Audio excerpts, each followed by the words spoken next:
사대라고 하는 도시가 있습니다.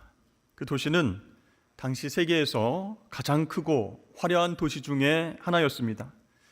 지리적으로 보면 에게해 주변의 무역과 교통의 요충지였고요, 군사적으로도 중요한 곳이었습니다. 그 북쪽에 보면 트몰루스 산이 솟아있고요, 산지로 둘러싸인 고원 평야의 바로 중앙에 있었기 때문에 천연적인 요새의 지형을 갖추고 있다라고 할 수 있습니다. 이 사대를 수도로 했던 리디아 왕국이 있었습니다. 이 왕국은 세계 최초로 동전을 주조해서 사용할 만큼 아주 부유하고 찬란한 문화를 자랑했습니다. 이 투몰루스 산맥에서 발원해서 흐르는 강이 있었는데 그 강을 황금천이라고 불렀습니다. 왜냐하면 그 강바닥에 금이 많이 나왔기 때문이었습니다.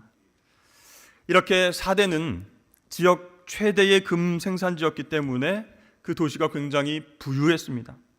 이 돈이 넘쳐나다 보니까 쾌락과 향락 문화가 도시 전체에 가득했고, 이 에베소의 아데미 신전과 맞먹는 거대한 신전이 있었습니다. 시벨레 여신 신전으로 인해서 우상 숭배도 극심했습니다.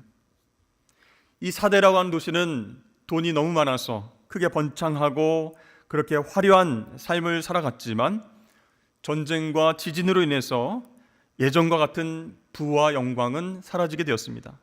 자, 그때에 이 사대 지역에 복음이 들어왔고 교회가 생기고 교회도 부흥하게 되었다는 것이죠. 1절 말씀을 보면 이렇게 나옵니다. 사대 교회 사자에게 편지하라.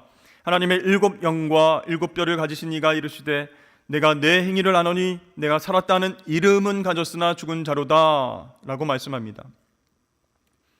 하나님께서는요, 당신이 기름 부어 세우신 영적 지도자들을 사용하셔서 일하십니다. 자, 오늘 말씀 보니까 하나님께서 7 뼈를 갖고 계시다라고 하셨는데요, 그것은 영적 지도자들, 7개의 교회의 영적 지도자들을 뜻합니다. 그들이 하나님의 영적 권위 아래에 있어서 그들을 통해서 하나님의 일을 감당케 하신다라는 말씀입니다.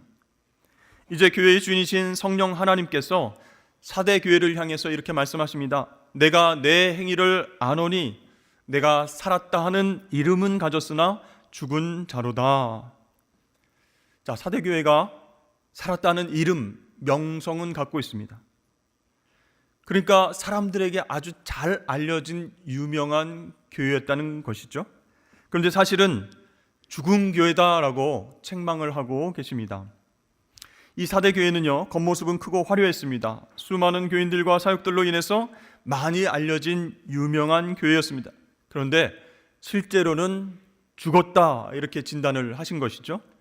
겉은 그럴듯하지만 속은 죽었다, 즉 속빈 강정이다, 겉만 화려하지 내실은 전혀 없다라고 책망을 하십니다. 여러분, 이런 상태를 위선적인 모습이다라고 말할 수 있겠습니다. 이 위선이라고 하는 헬라어 단어는 휘포크리테스라고 되어 있는데요, 무대에서 연기하는 배우를 뜻합니다.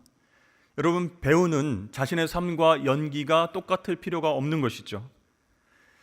그런데요, 나중에는 이 단어가 가면놀이라고 하는 말로 쓰이기도 했다는 것입니다. 자, 이런 위선적인 모습이 사대교회 안에 있었다, 그 교회 예배와 사역 가운데 있었다, 그런 뜻이에요. 경건의 모양은 있지만 경건의 능력이 없었습니다.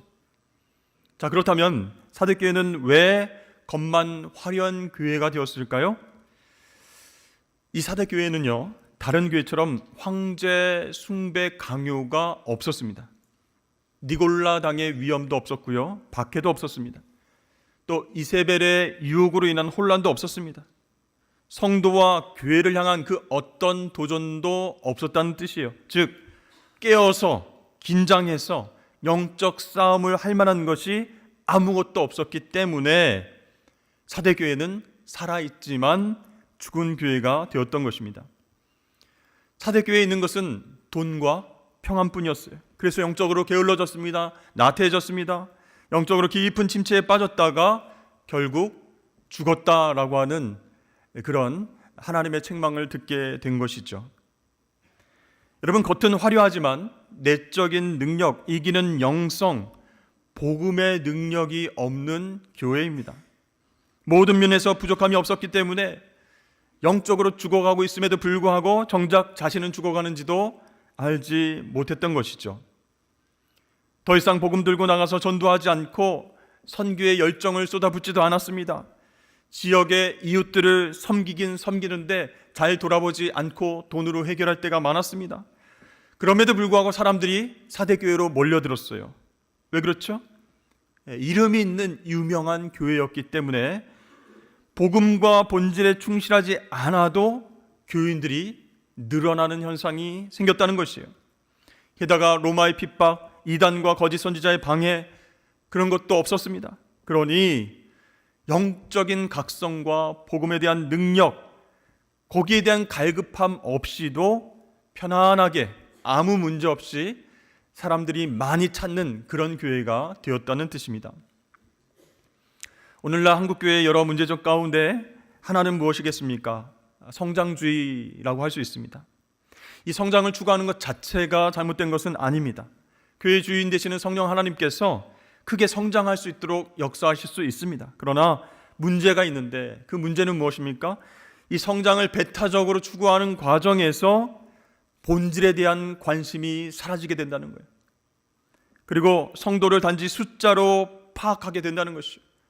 그러면 여러분, 영적인 문제가 생기게 된다는 것입니다.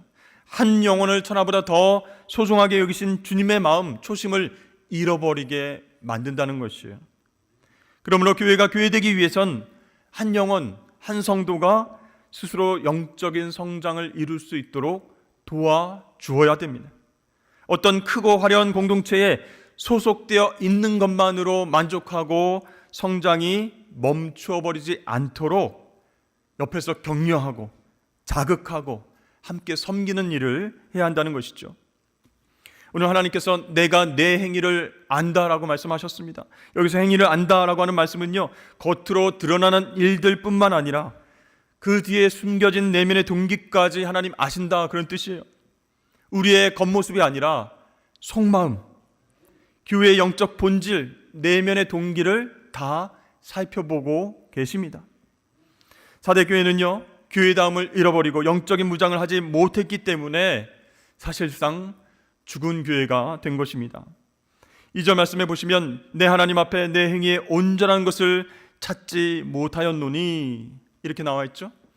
여기에서 온전하다라고 하는 말은 원어로 플레로입니다. 잔이나 그릇 따위가 비어있는 모습을 뜻하는 단어예요. 즉 형태는 갖춰져 있는데 속이 텅 비었다, 그런 얘기예요. 사대교회는요, 형식은 다 갖추고 있었습니다. 돈이 많았습니다. 여유로웠습니다. 예배도 드리고 헌금도 기도도 열심히 했습니다. 그러나 성령의 눈으로 들여다보면 그 안이 텅 비었다는 거예요. 생명이 없다라는 거예요. 영적인 활기가 없습니다. 주님을 향한 열정도 찾아보기 어려웠다는 얘기입니다. 자, 온전하지 않다라고 하는 말은요, 미완성, 그런 뜻입니다. 자, 예를 들어서 우리가 산부 예배를 드리고 은혜를 받았다 생각하고 교회를 나서는데 하나님께서 잠깐만 이렇게 하시면서 그 예배가, 네가 드린 예배가 완성되지 않았다, 온전하지 않다라고 말씀하신다는 거예요. 하나님 앞에 헌금을 드렸는데요, 교만하고 차가운 마음으로 드리고 평소에 감사한 삶을 살지 못했기 때문에 하나님은요, 네가 드리는 그 헌금이 온전하지 않다라고 말씀하시는 거예요. 또 열심으로 찬양대와 교회학교를 긴 시간 동안 열심히 섬겼는데, 그래서 이만하면 상 받을 만하다 생각했는데 하나님이 보시기에 미완성이다 라고 말씀하신다는 거예요. 여러분 생각해 보십시오. 우리가 어떻게 완전하게 예배하고 완전하게 섬기고 봉사할 수 있겠습니까? 하나님께서 우리에게 원하시는 것은요, 완전함이 아니라는 거예요. 온전한 모습입니다.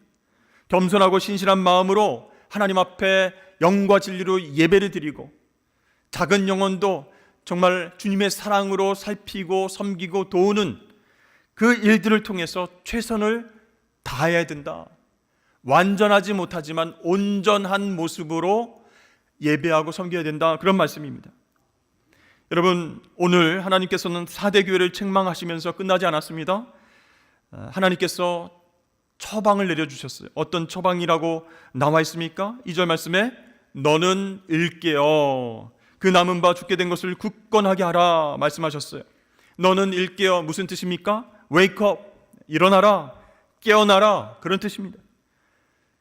자기의 만족과 평안의 잠에서 깨어나라, 정신 바짝 차리고 본질을 회복하고 열정을 다시 회복하라, 그런 뜻이에요. 여러분, 우리 주변엔 잠이 많으신 분들이 있습니다. 아침에 일어나는 거 굉장히 힘들어하세요. 그래서 특별 새벽 기도에 일주일 동안 출석했다라고 하는 것은 전무후무한 역사적인 일이다라고 스스로 기뻐하는 분들이 많이 있습니다. 여러분, 우리가 잠에서 깨어나서 일어나려면 뭔가 각성이 있어야 합니다. 환한 아침 햇살이 얼굴을 비추든가, 아니면 알람 소리나 큰 소리 때문에 일어나던가, 아니면 중요한 약속이 있으니까 내일은 꼭 일찍 일어나야지 하고 다짐하다가 그렇게 일어나던가, 어떤 각성을 일으키는 원인이 있어야 된다는 것이죠. 여러분, 오늘날은 영적 대각성이 필요한 때다라는 생각이 듭니다. 사실 영적 대각성이 있었던 과거의 시절이 있었습니다. 미국은 17세기에서 20세기에 걸쳐서 몇 번씩 미국 전역에서 대각성 운동의 불길이 그렇게 번져나갔습니다. 우리나라도요, 1907년 평양 대부흥 운동을 시작으로 전국 교회에 회개 운동이 들불처럼 퍼져나간 적이 있었습니다. 막 사람들이 예배 드릴 때에 가슴을 치고 회개하고 눈물을 흘리는 일이 일어났고요. 또 이웃들에게 빌린 돈을 갚지 않은 것이 있으면 바로 가서 돈을 갚고 용서를 구했습니다. 또 정말 저 사람 용서해야 되는데 라고 생각만 하다가 예배를 드릴 때에 뜨거운 마음이 생겨서 그 사람에게 가서 엎드려서 잘못을 빌기도 했습니다. 여러분, 이렇게 미국뿐만 아니라 우리나라뿐만 아니라 나라와 상황 달라도 이 대각성 운동을 통해서 공통적으로 나타나는 그런 현상이 있습니다. 무엇일까요? 바로 하나님에 대한 사랑과 은혜를 회복했다라는 것이에요. 하나님이 나를 어떻게 사랑하셔서 은혜를 주셨는가? 내가 어떻게 주님께 용서함을 받고 하나님 자녀가 되었는가? 그것을 기억하고 하나님 은혜와 사랑을 회복했다라는 것이에요. 그렇습니다. 오늘날 교회가 다시 깨어날 수 있는 방법이 있다면 첫 번째는 하나님께 받은 은혜와 사랑을 회복하는 것인 줄로 믿습니다. 3절에 보니까 내가 어떻게 받았으며 어떻게 들었는지 생각하라 라고 말씀하고 계시죠. 그러니까 사대교회가 처음에 어떻게 복음의 진리를 받아들이고 기뻐하고 회개하고 감격했는지 생각해봐라, 기억하라, 그런 뜻이에요. 근데 문제는 무엇입니까? 우리의 편안함, 우리의 영적 게으름 때문에 은혜 받은 것을 다 쏟아버리고 다 잊어버리고 다시 과거의 습관으로 돌아가는 것, 그것이 문제라는 거예요. 그래서 여러분, 우리에게는 하나님의 은혜가 매번 필요합니다. 매 주일만 주시는 은혜가 아니라 매일매일 하나님의 은혜가 필요함을 기억하시기를 바랍니다. 왜냐하면 이 하나님의 은혜는요, 죄로 돌아가려고 하는 우리를 잡아주는 버팀목이 되기 때문입니다. 어거스틴은 이런 얘기를 한 적이 있습니다. 인간의 죄를 nothing으로 돌아가려는 경향이다, 이렇게 말을 했습니다. 하나님이 우리 인생 가운데 부어주신 많은 것들이 있는데 죄라고 하는 것은 그것을 아무런 가치로 소중하게 생각하지 않고 다시 아무것도 없는 상태로 돌아가려고 하는 경향이 바로 죄다라는 거예요. 마치 고무줄을 잡아당기면 다시 그 상태로 돌아가려는 것과 같다는 거예요. 그래서 우리가 성령의 은혜를 부어주셔서 회개할 때가 있습니다. 하나님 앞에서 돌이킬 때가 있어요. 그랬다고 할지라도 여전히 우리 안에는 육신의 욕망이 살아있기 때문에 잠시만 방심하면 죄악으로 돌아가려고 한다는 거예요. 따라서 여러분, 은혜의 삶을 산다라고 하는 것은요, 팽팽한 영적 긴장감 속에 살아가야 된다는 거예요. 그럼 너무 부담스럽지 않아요? 그게 아니라는 거예요. 이런 영적 긴장감이 팽팽하게 있을 때에 우리에게 찾아오는 평안함과 기쁨이 바로 은혜의 삶을 산다라고 말할 수 있는 부분이다라는 것이죠. 올해 우리 산성교회는 창립 74주년을 맞이했습니다. 우리 산성교회는요, 부산 통합 측의 많은 교회들 중에서 가장 크고 잘 알려진 유명한 교회입니다. 예배와 선교와 제자 훈련과 또 섬김으로 말미암아 하나님께서 복 주시고 성장하게 하신 건강한 교회죠. 그런데요, 우리 산성교회를 다니는 성도들이, 여러분들이 야, 우리 교회는 참 좋아, 너무 평안해, 문제가 없어 하면서 영적인 긴장감 없이, 그런 텐션 없이 생활한다면 우리 교회가 4대 교회처럼 살아있으나 그 속은 죽어있는 교회가 될 가능성이 있다라는 것이. 따라서 여러분, 우리 산성교회는요, 우리가 어떻게 어려움 속에서도 하나님의 은혜와 사랑을 받았는가, 어떻게 이 죄의 관성을 이겨냈는지 기억하고 생각해야 할 줄로 믿습니다.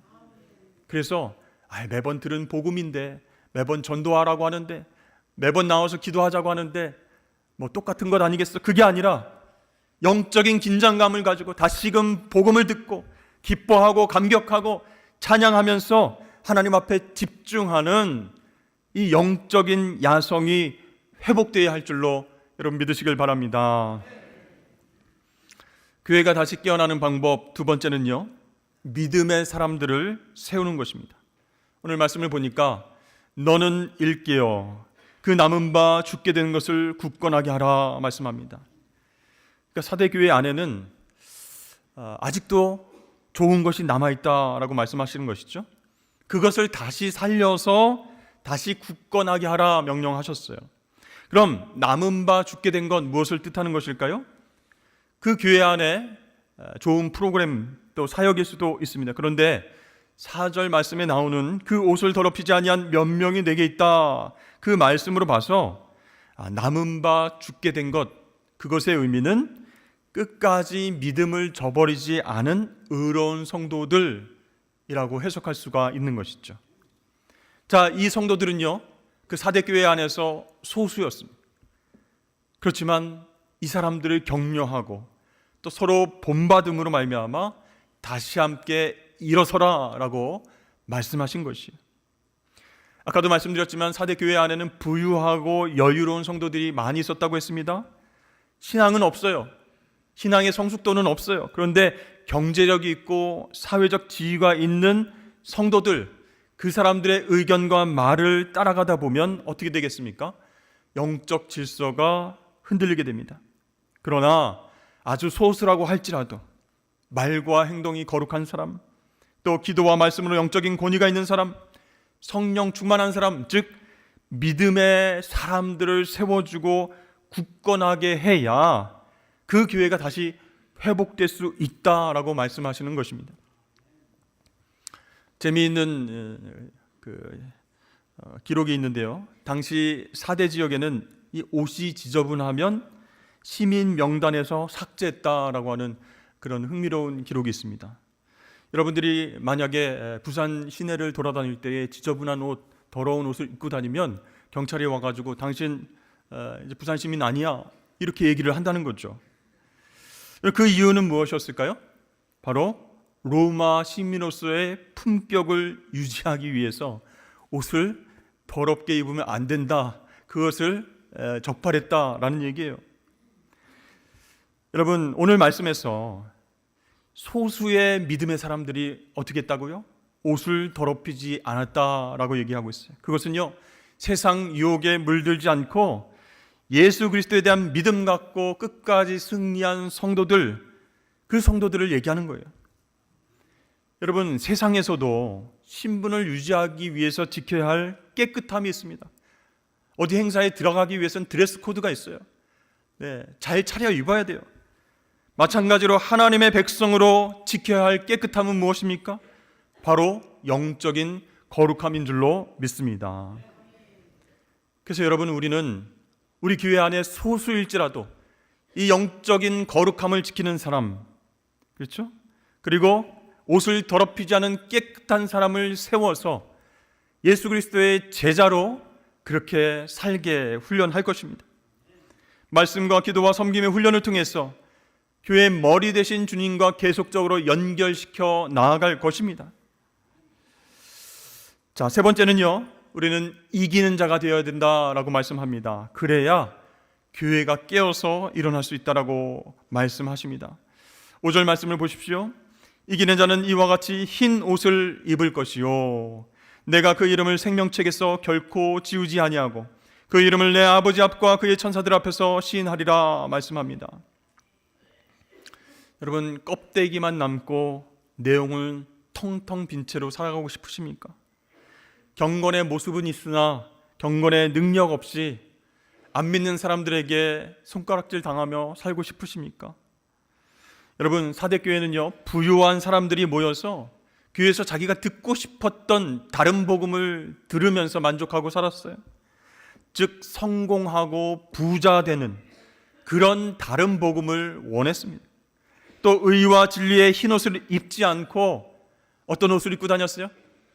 세상의 때를 묻힌 옷을 입고 왔어요. 그래서 교회와 세상의 양다리를 걸치며 살아갔습니다. 그런데 오늘 말씀에서 하나님께서 이 모든 것들을 회개하면 너희들 이기게 될 거야 라고 말씀하셨어요. 흰 옷을 입고 그렇게 승리하면 그 이름이 생명책에서 지워지지 않도록 하겠다라고 말씀하셨습니다. 여러분, 한번 심각하게 생각해 보십시오. 하나님은요, 당신의 백성의 이름이 새겨진 책을 갖고 계신데 영적으로 죽은 자들의 이름은 그 안에 없다는 거예요. 요한계시록 20장에도요, 어느 날 책들이 열리고 죽은 자들이 이 책들에 기록된 대로 심판을 받습니다. 그런데 생명책에 이름이 기록되지 못한 자는 누구든지, 여기서 누구든지가 중요해요. 누구든지 불못에 던져질 것이다 라고 말씀합니다. 필립 얀시가 쓴 책이 있습니다. 교회, 나의 고민, 나의 사랑. 그 책을 보면 중증 장애아들에게 헌신한 소아과 의사 위리겐 트로기시 박사의 이야기가 나옵니다. 그분이 이렇게 얘기했어요. 교회가 사명을 다할 때 생기는 유익 중에 흔히 지나칠 수 있는 간과되는 것 하나를 말하고 싶다. 우리는 주로 사역의 대상들에게 집중하는 경향이 있다. 영혼들을 예수님께 인도하고 부부관계를 회복시키고 가난한 사람들에게 숙식 제공하고 거동 못하는 노인들을 방문하고 청소년들에게 도전을 준다. 하지만 예수님은 사역을 하는 자들이 받는 영향에도 똑같은 관심을 두셨다.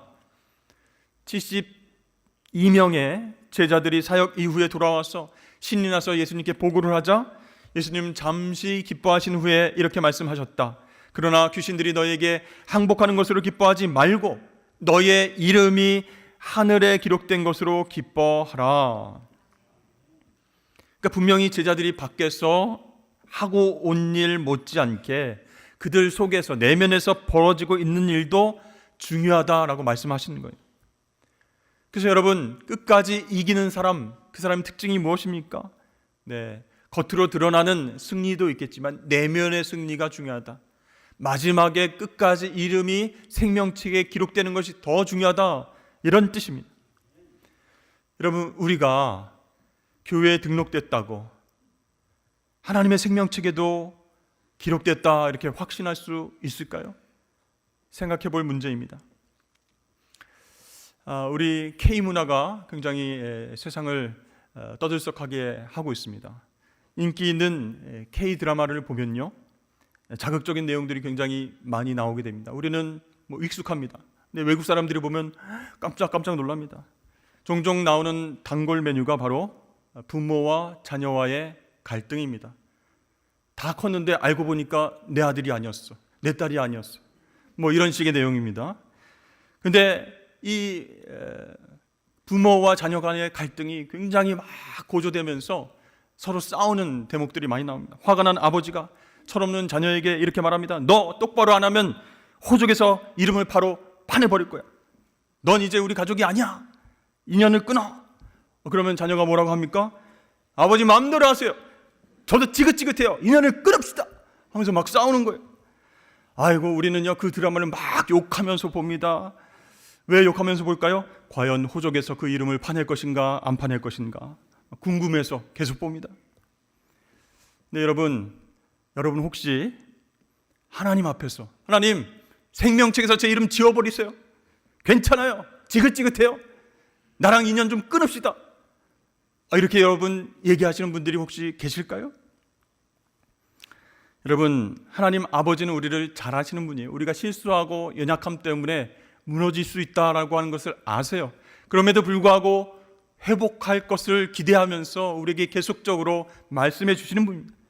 마지막 심판 날까지 깨끗함을 유지한 자녀를 원하고 계세요. 흰옷을 입고 사명을 잘 감당하면서 그렇게 하나님께 영광 올려드리면 그 자녀를 인정하시고 마지막에 아버지와 그의 천사들 앞에서 시인한다라고 약속하셨습니다. 여러분, 하나님께서 그 수많은 사람들 중에 나를 기억하신다, 그리고 나를 칭찬하신다. 상상해 보십시오. 그런 영광이 또 어디에 있겠습니까? 사랑하는 성도 여러분, 우리는 사대교회처럼 살았으나 영적으로 죽어있는 상태가 되어서는 결코 안 될 것입니다.